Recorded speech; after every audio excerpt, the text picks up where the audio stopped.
기초 한방입니다. 자, 기초 한방에서도 문제가 한방, 양리, 영양치과 전부 다 문항수가 많이 나오는 부분은 아니긴 한데, 그래도 우리가 지금까지 준비한 시간이 있으니까 버리길 필요까지는 없는 파트가 될 거예요. 그죠? 그래서 중요한 거 위주로 한번 하시고, 이 안에서도 양은 많으니까 이 안에 정도만 하시고요. 이 밖에 벗어난 것까지는 우리 거듭 말씀드리지만 나오더라도 혹시 한두 문제 똑같도 혹시 한 문제 정도 나오더라도 미련 갖지 맙시다. 그렇지만 미련은 갖지 않되 준비하는 것까지는 우리가 했으니까 여기까지는 같이 함께 마무리를 하시는 걸로 그렇게 준비하세요.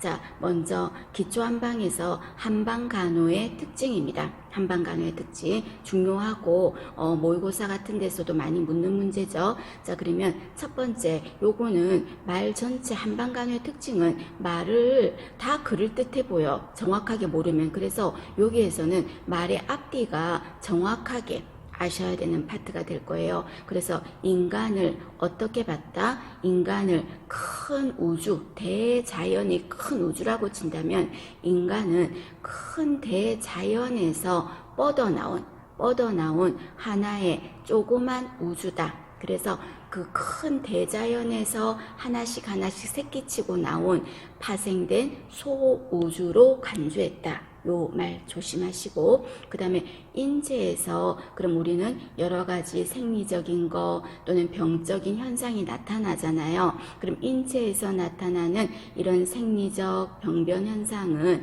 어떤 거다? 큰 우주가 대자연이 빙글빙글 운행을 하다가 운행 과정에서 일어나는 현상이다. 그래서 정상적으로 잠깐 일어나는 거는 생리적인 걸 거고, 대자연이 빙글빙글 운행하다가 뭔가 중간에 고장이 나서 삐그덕 거리면 그거는 인체에서 나는 병변 현상이 될 거다. 병적인 게 될 거다. 그래서 결론은 생리적인 거든 병변 현상이든 모두가 대자연이 빙글빙글 운전하는 과정에서 생긴 거다. 이렇게 봤다 그랬죠.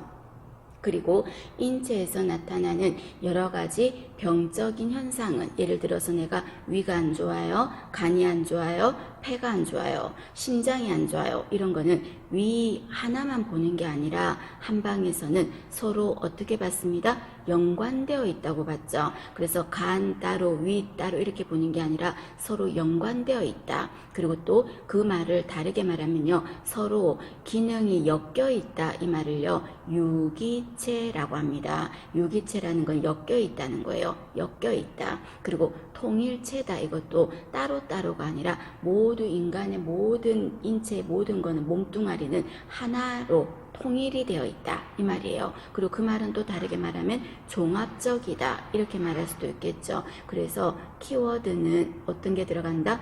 연관되어 있다. 유기적이다. 통일체다. 그리고 종합적이다. 이런 말이 들어가야 돼요. 그리고 절대 어떤 말이 안 된다? 독립적이다. 이런 말은 하지 마세요. 독립적이다. X예요. 되셨죠? 그리고 부분적이다. 이런 말도 틀렸습니다. 부분적이다. 틀렸습니다. 그리고 한방에서는 육체와 정신을 다 중요시해요. 육체도 중요시해요. 자, 그러나 어느 거를 좀 더 비중을 많이 두고 있다? 정신적인 면에 비중을 두고 있다라고 했습니다. 그죠? 그거 보시고, 그 다음에 밑에는 여러분 우리가 오장, 육부, 그리고 피할 음식 요런 부분에 대한 표리 관계, 요런 부분에 대한 설명입니다. 자, 요 부분도 우리가 많이 언급했으니까 버리지는 마시고 한번 본다면 이 중에서 여러분이 꼭 기억해야 될 건 어떤 걸까요? 오장, 그리고 육부, 그리고 피할 음식, 그 정도까지는 기억하세요. 오축은 그냥 5가지 가축인데 그냥 이거는 좀 권하는 건데 요거는 참고로만 보시고요. 자, 오장 기억하셔야 되겠죠. 그리고 또 육부 있죠. 그래서 오장 육부 이런 말 하지 않습니까? 그때 오장에는 어떤 게 들어간다고요? 간, 심, 비, 폐, 신 들어간다 그랬죠. 간신비패신 들어간다 그랬고, 그리고 5장의 간신비패신은 여기에 있는 요런 특징을 가지고 있다 그랬습니다. 그 중에서 우리 문제집에서 한 번씩 언급이 된 거는 피를 간수하고 뭐 여성의 생식 기능과 관련 있고 피를 간수하고 이런 말 나왔을 때 간이었다는 거, 그리고 심장, 그죠? 자, 심장은 영혼이 깃들어 있다, 인간의 중심이다, 신이 깃들어 있다, 중심이다, 이런 말 나오면 심장이었어요. 그죠? 그래서 나머지 한번 참고로 보시고요. 5장 이름 정도는 기억을 하세요. 그 다음에 여기에서 피할 감정도 있었죠. 그래서 제가 노상간 이렇게 적은 거는 뭐였습니까? 화를 내면 간을 상하게 한다. 그래서 분노를 피하라 이 말이죠. 간에는. 그 다음에 희상심, 이거는 뭐였어요? 너무너무 조증에 가깝게 기뻐하면 심장을 상하게 한다 라고 했죠. 그 다음에 세 번째, 사상비는 생각이 너무너무 많으면 비장을 상하게 한다. 그 다음에 비상패, 이거는 뭐였습니까? 너무너무 비탄에 빠지면, 슬픔은 뭐를 상하게 한다? 폐를 상하게 한다 그랬고요. 공상신 하는 건 뭐였어요? 두려움은, 지나친 공포는 심장을 상하게 한다, 그런 말을 했었어요. 그래서 인간의 마음, 정신이 중요하다 그러면서 이 피할 감정에 대해서 언급이 됐었습니다. 한번 참고로 봐주시고요. 그 다음에 기억하실 거는 피할 음식은 또 그래도 기억을 하자 그랬습니다. 피할 음식. 피할 음식은, 자, 간은 어떤 거를 피하자? 매운 것을 피하자 그랬죠. 신라면 해서 매운 거 피하자, 매운 거 피하자. 그 다음에 심장은 어떤 거를 피하자 그랬습니까? 짠 거, 우리가 심장이 안 좋으면 저염으로 먹어야 되잖아요. 짠 거 피하고, 그리고 심장은 우리의 영혼이 깃든 곳이고, 여기에서 마음의 병이 생기면 화병, 우리나라에만 있는 유일한 병이죠. 화병. 그러면은 막 속에서 천불이 올라온다 이런 말 하잖아요. 그래서 뜨거운 거, 온식을 피하고, 그 말이었었죠. 그 다음에 비장은 어떤 거를 피자? 자, 비장하고 위는 되게 친구라서 비위상에 이런 말 한다 그랬죠. 그래서 위산 떠올리셔야 되겠죠. 비장도 위하고 가까우니까. 그래서 신 것을 피하고, 산성, 식초 이런 거 있죠. 피하고. 그 다음에 패는 어떤 거를 피하자? 쓴 것을 피하고. 그리고 폐가 안 좋은 사람은 삐쩍 마르고 빼빼하다 그랬지. 그래서 추워해. 그래서 차가운 음식을 거슬려 할 겁니다. 찬 것을 피하고. 그리고 신장은 어떤 거? 단맛을 피하고 라고 했었죠. 그래서 여기에 피할 음식 알아두십시오, 여러분. 피할 음식 파트너 잘 정해 주셔야 됩니다. 그 다음에 육부라고 해가지고요, 6가지인데 제가 여기에 순서대로 적은 거는 서로가 무슨 관계로 했다? 매칭되는 관계로 묶었어요. 그럼 이렇게 매칭되는 관계, 하늘, 땅, 남자, 여자, 안, 박, 양, 이런 식으로 짝꿍이 매칭이 딱딱 떨어지는 관계를 뭐라고 했다? 표리관계라고 했었죠. 그래서 표리관계에서 5장 6부를 순서대로 해놓은 거예요. 자, 간은 어떤 거? 담즙을 저장하니까, 담즙을 만드니까 담즙을 저장하는 어디? 담낭이 표리관계다. 그 다음에 심장은 어떤 장기와? 소장과 서로 엮여 있다. 그리고 비위상해라고 했죠. 그래서 비장하고 위는 표리관계다. 육부에 속하면서. 그리고 폐는 어떤 거? 대장. 심장은 소장. 폐는 대장 엮여 있다. 그리고 심장은 소변을 만들고 소변을 저장하는 곳이 방광이니까 심장과 방광은 뗄 수 없는 관계다 라고 했어요. 그래서 오장육부의 표리관계가 맞게 연결된 것은 이렇게 나오면 순서대로 하셔야 됩니다. 짝꿍 맞게. 그리고 육부니까 하나를 더 한다면 표리관계에는 들어가지 않지만 몸뚱아리를 상초, 중초, 하초, 몸통을요. 그렇게 세 구역으로 나누었다 그래서 삼초라고 해서 여기 6가지를 뭐라고 한다? 육부라고 한다고 했죠. 그래서 오장 그리고 육부 알아두시고, 그리고 오장과 육부의 매칭, 표리관계, 그리고 피할 음식, 그죠? 그리고 피할 감정 참고, 그리고 5가지 가축 권하는 거. 간에는 닭이 좋고 이 말인 거죠. 심장에는 양이 좋고, 그 다음에 비장에는 소가 좋고 그 말이에요. 그래서 그렇게 한번 봐주시기 바랍니다. 한번 잠깐 한번 훑어보시겠습니까?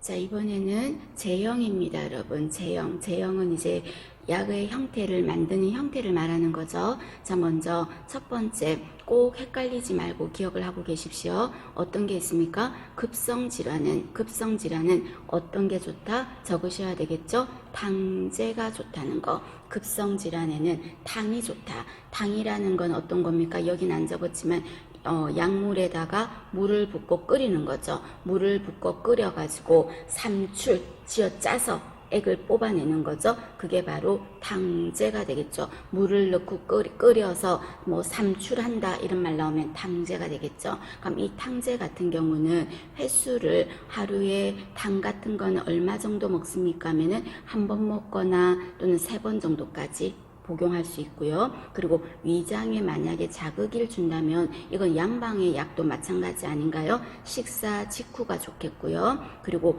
독성이 있는 당제라면은 복용을 안 한다, 중단한다 그게 아니고요. 소량씩 여러 차례에 걸쳐서 중단하는 게 아닙니다.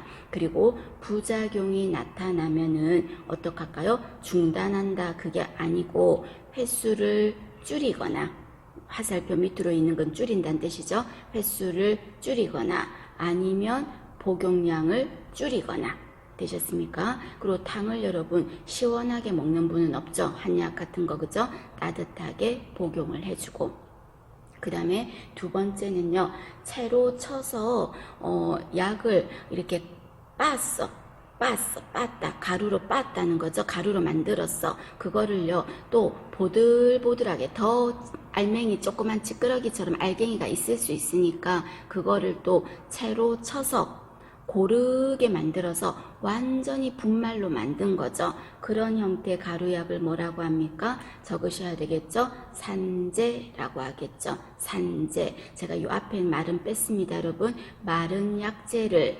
새말로 하여 이런 말이 있었죠. 자, 앞에 그냥 참고로 채로 쳐서 그 앞에 적는다면 마른 약재를 새말로 하여. 자, 새말로 했다는 말은 아주 곱게 빻았다는 거예요. 가루로 빻다. 마른 약재를 가루로 빻아가지고 채로 쳐서 밑에 걸러진 거는 진짜 입자가 없을 거 아니에요. 이런 약을 뭐라고 한다? 산제라고 합니다. 산제. 한방에서는. 그 다음에 3번에는 만성질환 기억하셔야 되겠죠. 만성질환은 어떤 거? 환제가 좋다. 그래서 급성질환은 급탕이라고 하세요. 급탕. 그래서 급성질환은 탕제, 만성질환은 환제. 2가지 구별만 하시고요. 그 다음에 4번에 보시면 가용성 성분을, 자, 가용이라는 건 필요한 성분을 그 말이죠. 그걸 어떻게 했다? 여기서 키워드는 농축시켰다 그 말 찾으세요, 여러분. 농축시켰다. 그럼 농축시켜서 만든 게 뭐죠? 액기스라고 합니다. 액기스. 그래서 액기스는 약물의 유효 성분을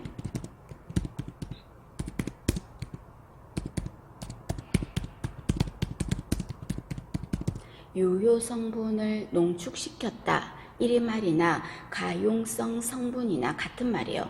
효력을 나타내는 성분, 유효 성분, 가용성 성분 이런 거 농축시켰다 이렇게 하면서 말하면은 액기스 찾아주세요. 그 다음에 5번에 보시면 반유동식의 상태라 그랬어요. 여러분 유동이 뭔데? 액체잖아요. 근데 반이니까 약간 액체인데 좀 걸쭉한가 봐. 왜냐하면 졸이고 졸여가지고 걸쭉하게 만든 거, 경옥고 같은 겁니다. 자, 이런 형태를 뭐라고 한다? 적으셔야 되겠죠? 고제라고 합니다. 고제. 그래서 고제는 졸이고 졸인 거예요. 그래서 걸쭉하게 만든 거 형태를 고제라고 합니다. 그 다음에 6번에 환이나 환, 우왕청심환처럼 환처럼 생겼거나 아니면 정제, 딱딱한 알약 있죠. 그런 형태를 자 어디다 넣습니까? 질이나 항문에 넣는 거예요. 이거 양방에서는 뭐라 그랬어요? 좌약이라고 했죠. 똑같아. 그래서 좌약이라는 거를 형태, 제형의 형태로 만들었으니까 좌제라고 하겠습니다. 좌제. 자, 그래서 제형의 형태, 자, 당, 그 다음에 환, 산제, 액기스, 고제, 좌제 이런 부분 나왔어요. 많이 언급이 됐던 거는 여기서 당제, 그리고 환제 이런 거, 그 다음에 액기스 이런 거 정도가 좀 자주 나왔었습니다. 한번 봐주시고요. 자, 그 다음에 자 너무 중요합니다, 여러분. 우리가 일반적으로 침이라든지 부항을 하면 순환이 잘 되거든요. 혈액순환이 쭉 하고 잘 되니까는 오히려 어떤 데는 이걸 하면 안 되냐면요. 출혈이 있을 때는 막 혈액순환이 막 잘 되고 막 빙글빙글 돌면서 출혈이 있을 때는 출혈을 더 야기시킬 수 있어. 그래서 출혈에는 금기예요. 침, 부항 이런 거 출혈 금기, 그리고 혈, 피하고 관련 있으면 금기예요. 정맥류 이런 것도 금기예요. 그래서 침이나 부항요법 이런 거는 출혈, 정맥류 뭐 이런 거하고는 하면 안 된다는 거. 출혈이 있을 때 침하면 안 돼. 부항하면 안 돼. 정맥류가 있을 때도 침이나 부항을 하지 마라. 그 말입니다. 자, 그 다음에 침의 부작용을 이름만 조금 몇 가지를 적어놨어요, 여러분. 자, 훈침이라는 거는 그 밑에 보시면 나와 있는데, 자, 먼저 두 번째 보시면 절침이라고 돼 있죠. 자, 절침은 제가 안 적었지만 어떤 거랬어요? 침이 부러진 거를 절침이라고 했었죠. 그 다음에 채 부러졌으니까 이건 어떻게 해야 돼? 핀셋으로 끄집어내야 되겠죠. 그 다음에 채침은 어떤 거였어? 채침은 침이 빠지지 않는 거. 침을 빼야 되는데 빠지지 않는 거. 채침. 이거는 어떻게 하면 돼요? 시간이 좀 지나서 환자가 긴장이 좀 풀리면 뽑아지는 거예요. 그죠? 그 다음에 만침. 이거 나온 적 있죠? 뭐였어? 침이 휘어진 거 만침. 그리고 침 맞고 나서 멍든 거. 그건 뭐예요? 혈종이라고 하죠. 혈종. 되셨습니까? 자, 그 중에서 제일 중요한 거는 훈침이 되겠죠? 훈침이 되겠죠? 자, 훈침이라는 건 어떤 거였습니까? 침을 맞고 나서 어지럽고 토하고 가슴이 답답하다 뭐 이런 말 나왔죠. 침 맞고 나서 그게 바로 부작용 훈침이라고 했어요. 그래서 그 밑에도 보시면 침을 맞고 나서 환자가 현운이 나타나면 현운이라는 게 빙글빙글 돌면서 어지러운 걸 말하는 겁니다. 이게 나타나면 훈침이니까 어떻게 할까요? 의사에게 알리는 거 들어가겠죠. 그리고 또 침도 침 때문이거든요. 침이 너무 세서 그런 거니까, 효력이 너무 세서 그런 거니까 침을 빼야 되겠죠. 그리고 가벼운 정도라면은 따뜻한 물을 마시게 하고, 또는요 인중을 눌러주고 백회열에 뜸을 뜬다. 뭐 이건 참고로만 보면 돼. 인중 눌러주고 뜸 뜨고 이런 것도 하고, 그래서 의사에게 알리고 침을 뺀다, 따뜻한 물을 마신다. 그 정도 좀 기억을 하시고요. 그 다음에 치매 종류에서는 치매 종류 여러분 외우지 말고 참고로만 하십시오. 치매 종류입니다. 자, 먼저 일반적으로 우리가 침 맞으러 갈 때는 여기 막 허리가 옥신옥신 아프고 우리 약이 아프고 뭐 이런 말 하죠. 그래서 보통 병원에 한방에 갈 때는 아프거나 저릴 때 보통 가니까 일반적인 침이 이름이 뭐다? 호침이라고 합니다. 자, 호침은 대부분의 한방에서 쓰는 보편적인 침, 호침이에요. 그리고 피부침 뭐 이런 거 소아들 민감한 사람들한테 하는 거고, 그리고 사열할 때 쓰는 침 있죠. 우리가 혈당 검사할 때 쓰는 란셋 같은 거 있죠. 그런 사열할 때 쓰는 침을 삼능침이라고 합니다. 그 다음에 아마 문제집에서 한번 언급이 된 거로는요, 수지의 맥을 이용한다. 수지라는 말이 손가락의 맥을 이용해서 이 침을 놓으면 안마와 같은 효과가 있다 했죠. 그럼 손가락의 맥을 이용한다고 했으니까 이 침은 뭘까? 수지침이지. 수지침. 그래서 숫자 빼고 그냥 뭐라고 한다? 지침이라고 하는 거예요. 지침 하는 게 수지침. 되셨습니까? 참고로만 봐주십니다. 자, 그러나 침 간호는 여러분들이 기억을 해야 돼. 그럼 침의 간호는 어떻게 해야 됩니까? 하는 거죠. 침의 간호. 자, 침은 맞고 있는 동안을 뭐라고 합니까? 유침이라 그래. 그래서 맞고 있는 동안은 자세를 바꾸거나 움직이지 말고 가만히 있어. 그죠? 그리고 이왕이면 침 맞을 때는 누운 자세가 좋겠다. 그죠? 그리고 훈침, 어지럽고 답답하고 이런 증상 나타나면 의사에게 보고하고 침 뺄 거고, 그리고 가벼운 정도라면 따뜻한 물 마시게 할 거고, 그죠? 그리고 침을 맞는 부위만 노출을 하면 되지 그냥 전체를 다 홀딱 벗길 필요는 없잖아요. 피부 노출은 적게 하고, 그리고 침을 빼는 거를 발침이라고 하거든요. 그럼 발침을 할 때는 어떻게 할까요? 천천히. 그리고 빼고 나서 알코올 솜으로 침을 맞았던 그 구멍 있죠. 침 뺐던 구멍. 그거를 침공이라고 하거든요. 그래서 침공 부위를 눌러주세요. 문지르지는 말고 눌러주는 거. 그리고 발침을 하고 나서 남은 침이 없는지 보호자에게 확인하라고 한다. 틀렸죠. 누가? 우리가 먼저 1차적으로 확인을 해야 되겠죠. 그리고 6번 사용한 침구는 어떻게 할까요? 알코올 솜으로 닦고 고압증기 멸균을 한다. 치과 기구들도 어떤 방법으로 했어요? 고압증기 멸균. 한방에서도 알코올 솜으로 닦고 고압증기 멸균. 그죠? 보시고. 그 다음에 밑에 보시면 맥진개라는 말이 있죠. 자, 맥진개는 요 그림에서도 보시다시피 이렇게 맥을, 예전에는 진맥을 직접 했지만 기계를 통해서 할 때 기계를 어디에다 감아줬다? 손목에다 감아줬죠. 그러니까 우리가 진맥 하는 거야. 진맥 할 때 어디로 합니까? 요골동맥으로 하죠. 그래서 맥진개를 사용하는 부위, 진맥하는 부위, 그리고 맥박을 잴 때 쓰는 부위 하면 어디예요? 요골동맥이 되겠습니다.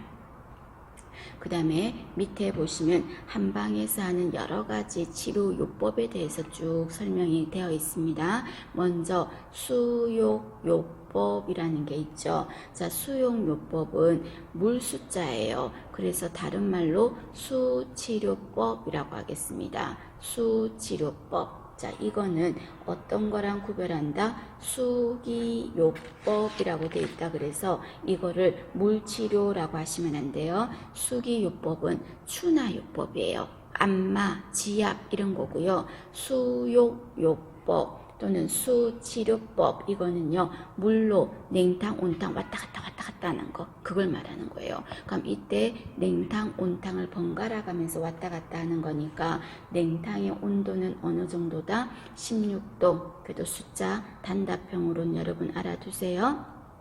16도. 온탕은 42도. 그죠? 냉탕 16도, 온탕 42도 기억하시고, 그리고 어디에서 시작한다? 냉탕에서 시작해서 냉탕으로 끝내라. 그리고 1분에 막 외울 건 없고 읽어보세요. 5에서 7회씩 반복하라. 그리고 이때 냉탕, 온탕의 온도차가 여러분 정상적으로는 몇 도 정도 차이나? 26도 차이 났죠. 그런데 노약자라든지 이런 분들은요 온도차가 26도 정도 갭이 생기는 건 좋지 않아요. 혈관이 갑자기 팍 쪼그라들 수 있으니까. 그래서 노약자들은 10도 정도 차이가 나는 게 좋겠다. 예를 든다면 냉탕이 30도, 온탕이 40도, 이런 차이 정도가 좋겠다. 그 말입니다. 그리고 이거는 냉탕, 온탕 왔다 갔다 하니까 혈관이 쪼그라들고 이런 게 당연히 생길 수 있죠. 그럼 그런 게 생기면 안 되는 환자들이 누구예요? 심장질환자들이잖아요. 그래서 이 수용요법은 중증 심장질환자들한테는 금기가 되겠습니다.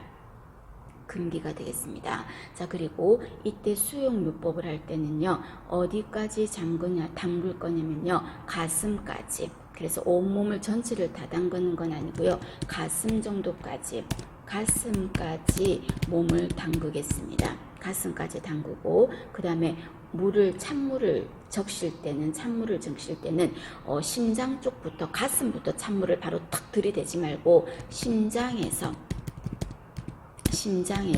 먼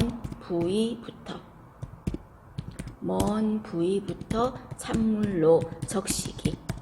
그래야지 조금씩 워밍업을 하는 거죠. 바로 심장 쪽에다 찬물을 들이대지 말고, 우리가 예를 들어서 냉수로 샤워를 한다고 친다면 다른데 발이라든지 끄트머리부터 하면서 올라와야지 바로 가슴 쪽에다 바로 탁 하지 말라는 뜻입니다. 되셨습니까? 하나 참고로 보충으로 적어놔 주시고요.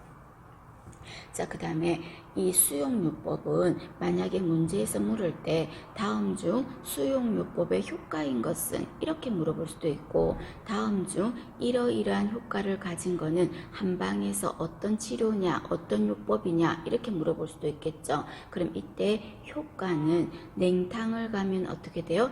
피부가 자극을 받겠죠. 그리고 따뜻한 데를 가면 어떻게 돼요? 릴렉스, 진정되겠죠? 그래서 저라면은 자극과 진정 이 말 나오면 냉탕, 온탕 떠올릴 것 같아. 자극과 진정작용, 그리고 또 해독과 중화, 그리고 혈액 정화, 순환 촉진이라는 게 온탕 가니까요. 그래서 이런 거를 같이 두루두루 할 수 있는 게 뭐다? 수용요법이라고 합니다. 자극과 진정 들어갔죠. 수용요법. 그 다음에 이번에는 한증요법이라는 게 있죠. 자, 한증요법 동그라미 적으셔야 되겠죠. 발한요법을 한증요법이라고 합니다. 그럼 말 그대로 발한이니까 어떤 겁니까, 여러분? 땀 빼는 거지. 그럼 땀을 빼는 거는 노폐물을 빼는 거죠. 우리가 땀을 통해서 노폐물이 빠져나가니까 노폐물을 빼고, 그리고 사우나 같은 거 하면은요, 하고 나서 땀 많이 빼면 체중도 좀 어때요? 빠져있지.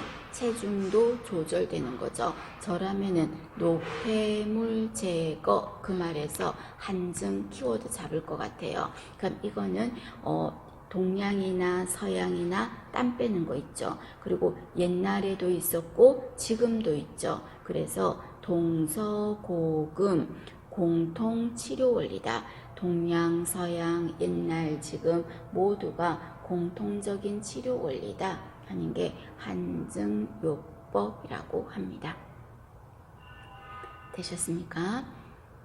자, 그 다음에 밑에 보시면 이번에는 어떤 거다? 면역작용 나왔죠. 자, 저라면은 여기서 키워드 잡을 것 같아요. 면역작용. 면역이라는 거는 건강해진다는 거죠. 그죠? 이게 대표적으로 어떤 거의 작용이다? 국법, 뜸입니다. 국법, 뜸. 요거는 면역 떠올리시면 돼. 나머지는 사실은 침도 이런 작용이 있잖아요. 그런데 면역하면은 많은 경우가 뜸하고 관련되는 거. 면역작용, 뜸. 그 정도 생각하고요. 나머지 한번 읽어보시고. 그럼 뜸이라는 건 여러분 어떤 거예요? 타는 재료를 직접 올리는 거죠. 그래서 타는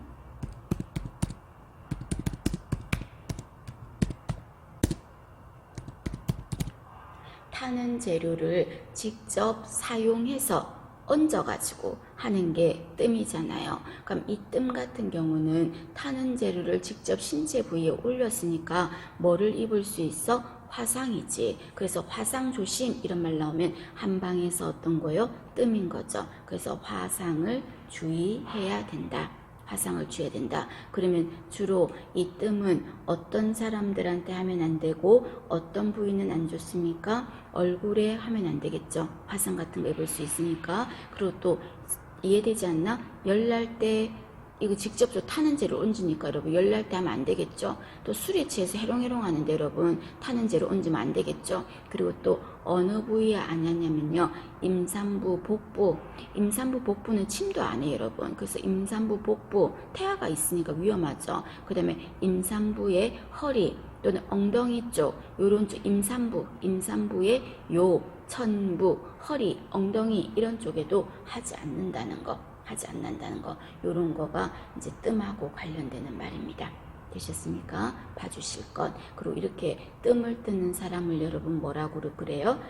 뜸을 뜨는 사람 구사라고 하겠죠. 그러면 구사하면 또 떠오르는 게 뭐예요? 침을 놓는 사람 뭐라 그래요? 침사. 그 다음 또 한 사람 누가 떠올라요?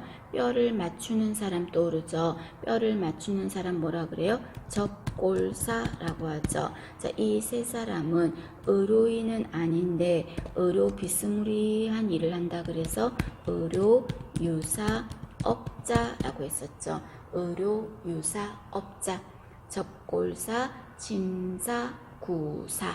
되셨습니까? 이 사람들이 뭔가를 잘못했을 때는 어떤 법의 처벌을 받는다? 어떤 법의 적용을 받는다?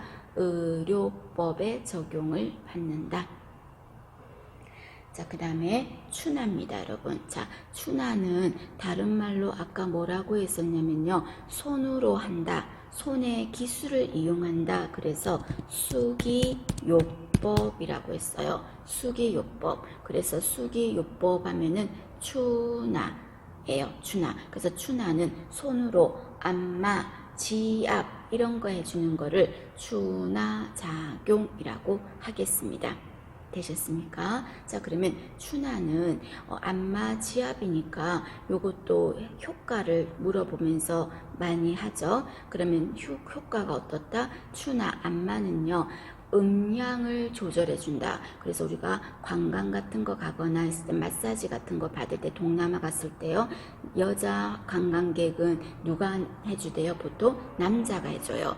남자 관광객은 여자가 해줘요. 그죠? 이 변태라서 그런 게 아니야. 태폐라서 그런 게 아니에요. 어떤 거다? 음양을 조화롭게 한다. 이런 뜻을 갖고 있어요. 음양을 조절한다. 여기서 저는 음양 이 말 나오면 추나 작용 떠올리실 것 같아. 그리고 마사지 받으면 여러분 그 다음 건 외우지 않아도 혈액순환 잘 되잖아. 그리고 체질도 강화되고 그 다음에 또 하나가 관절을 원활하고 부드럽게 한다. 그 말은 여러분 안마 받고 나면 아까 뭉쳐있던 부분이 어때요? 뭉쳐있던 관절도 좀 풀어지잖아요. 그죠? 그래서 관절을 원활하고 부드럽게 한다 하면은 추나작용 떠올리실 것 되셨습니까? 같이 보실 것. 그 다음에 밑에 보시면 아까 조금 전에 직접적으로 타는 재료를 얹어서 하는 거는 구법, 뜸이었다면 간접적인 화력을 이용하는 거는 뭡니까? 부황요법이라고 적으셔야 되겠죠? 부황요법이죠. 부황요법. 자, 부황은 간접적인 화력을 이용한다. 간접적이다. 그 말 들어갈 거야. 부황이죠. 자, 그러면 부황 같은 경우는 우리가 직접적으로 타는 재를 얹은 건 아니고 그 단지 있죠. 화관 붙이는 거 그거를 좀 뜨뜻하게 만들어서 붙인단 말이에요. 그러면 그때 그 화관이 만약에 그 사람이 근육이 많고 뚱뚱하면 몸통이 크잖아. 그럼 당연히 그 화관도 어때야 될까요? 단지도 큰 거를 써야 되겠죠. 그래서 근육질이나 뚱뚱한 사람은 큰 화관을 쓴다. 그 말이고요.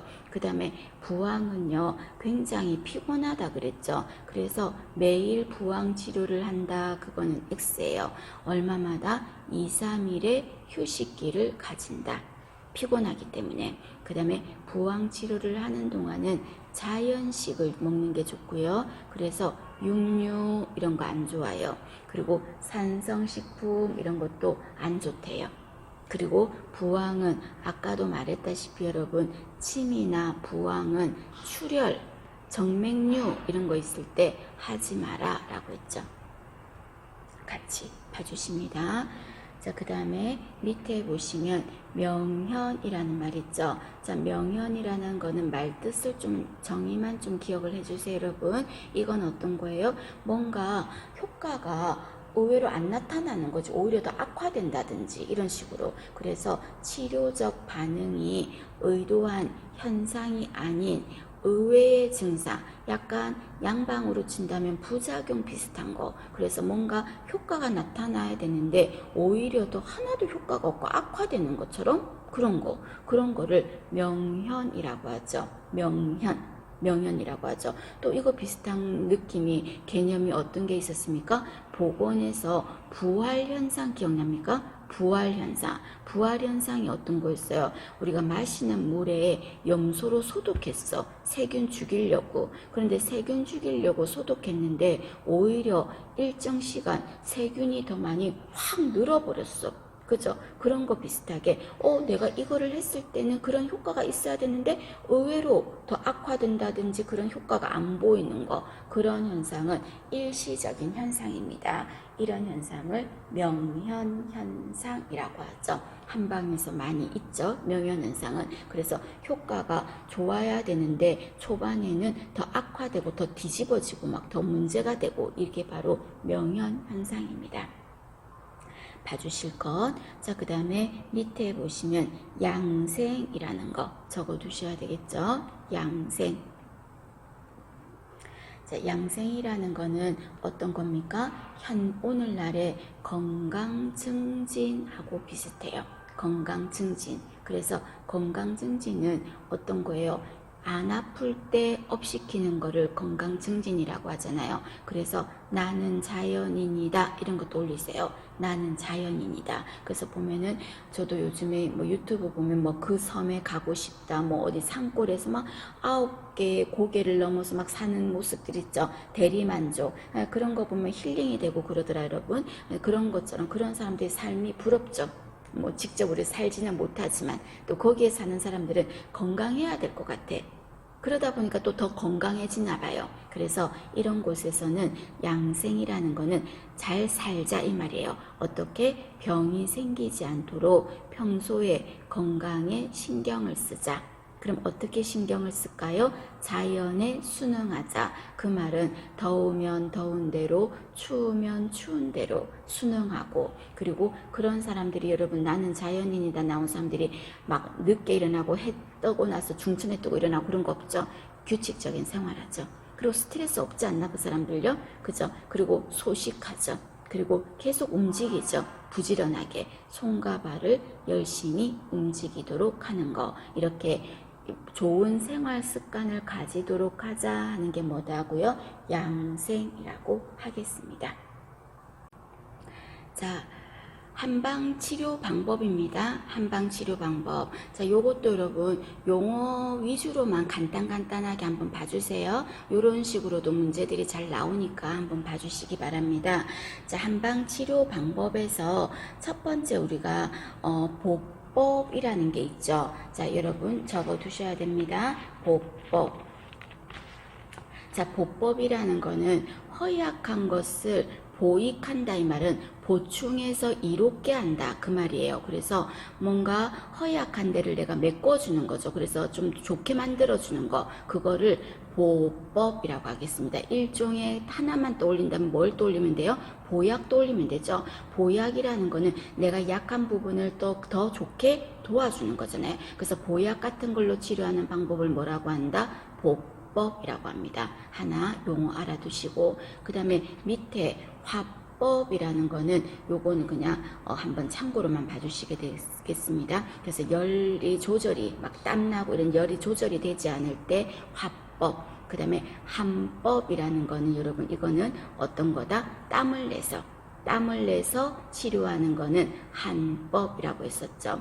그 다음에 토법은 그냥 뭐 토한다 생각하시면 되겠고, 그 다음에 또 청법이라고 제가 적어놨죠. 여러분 적으셔야 되겠죠. 청법, 이거는 열날 때 열을 떨어지게 하기 위해서 하는 거를 청법이라고 합니다. 그 다음에 뭔가 우리가 양방에서 얹혔을 때, 막혔을 때 소화제 먹죠. 그럼 소화제를 해서 내려가도록 도와주는 거를 뭐라고 한다? 속 소법이라고 하겠습니다. 소화제 떠올리시면 돼. 그래서 체내에 딱딱한 덩어리 뭔가 뭉쳐서 안 내려가는 거 있을 때 그때 내려주는 거를 소법. 그 다음 우리가 하제라는 말 쓰죠. 하제라는 말이 뭐예요? 변비약 같은 거죠. 이런 식으로 대변이 안에 있는 거를 바깥으로 배출시키는 거죠. 그러니까 변비 치료 이런 거죠. 그래서 그런 치료를 뭐라고 한다? 합법이라고 하겠습니다. 그래서 보법, 화법,